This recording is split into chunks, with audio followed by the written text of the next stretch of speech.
मनु मेकाग्रमासी नमभिगम्य महर्षय प्रतिपूज्य यथा न्यायमिदं वचनं ब्रुवन्।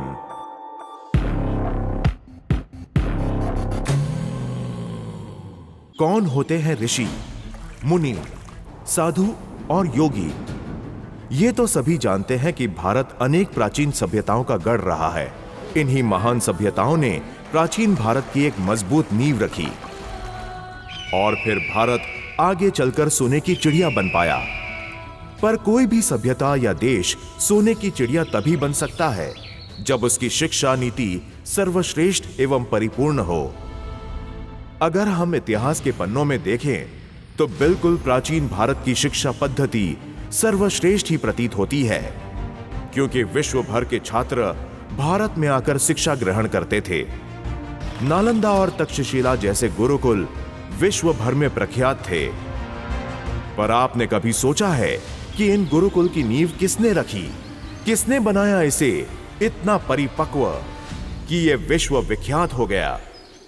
निसंदेह इसका श्रेय हमारे ऋषि मुनि, साधु और योगियों को जाता है। पर क्या ये एक ही है जैसा कि अधिकतर लोग समझते हैं? क्या होते हैं ऋषि मुनि, साधु और योगी?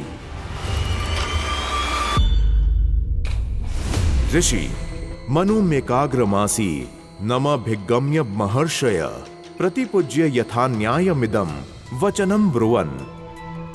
मनुस्मृति का पहला श्लोक ही ऋषियों के संबोधन का है, जिसमें उन्हें महान बताया गया है।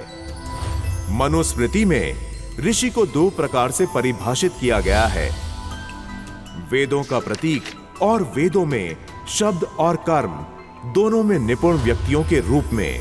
दूसरे शब्दों में वे विद्वान या आचार्य थे। ऋषियों के 4 उपविभाग भी होते हैं। वे हैं महर्षि, एक ऋषि जो अपने आध्यात्मिकता में बहुत महान होता है। दूसरे शब्दों में जो प्रोफेसरों का गुरु होता है उसे महर्षि कहा जाता है। राजर्षि, एक राजा जो इतना आध्यात्मिक होता है कि वह ऋषि बन जाता है। देवर्षि, एक ऋषि जो स्वर्गीय क्षेत्रों में निवास करता है, या एक देव जो ऋषि भी होता है। ब्रह्मर्षि, एक ऋषि जिन्होंने परम आध्यात्मिक सत्य यानी ब्रह्म का दर्शन किया होता है। मुनि, मुनि शब्द संस्कृत शब्द मौनम से उत्पन्न हुआ है, जिसका अर्थ है मौन रहना।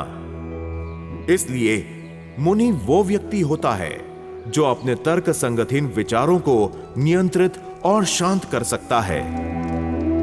साधारण शब्दों में वे थिंकर्स और वैज्ञानिक होते थे। साधु, साधु शब्द का अर्थ संस्कृत में जो भी अच्छा हो होता है। इसलिए साधु वो व्यक्ति होता है जो स्वभाव से बहुत अच्छा, निष्काम और बिना किसी दुष्ट मानसिकता के होता है। आप कह सकते हैं वे सामाजिक सेवक होते थे।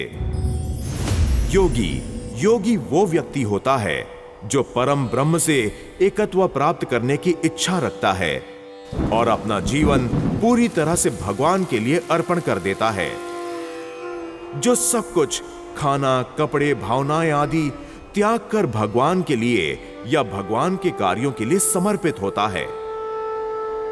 अब विचार करिए कि भारत की शिक्षा पद्धति को निपुण करने में कितने ही ऋषि, मुनि, साधु और योगियों का प्रयास, विचार और त्याग लगा है। अगली बार जब आप उनसे मिलें तो उनके सहयोग पर विचार अवश्य करिएगा।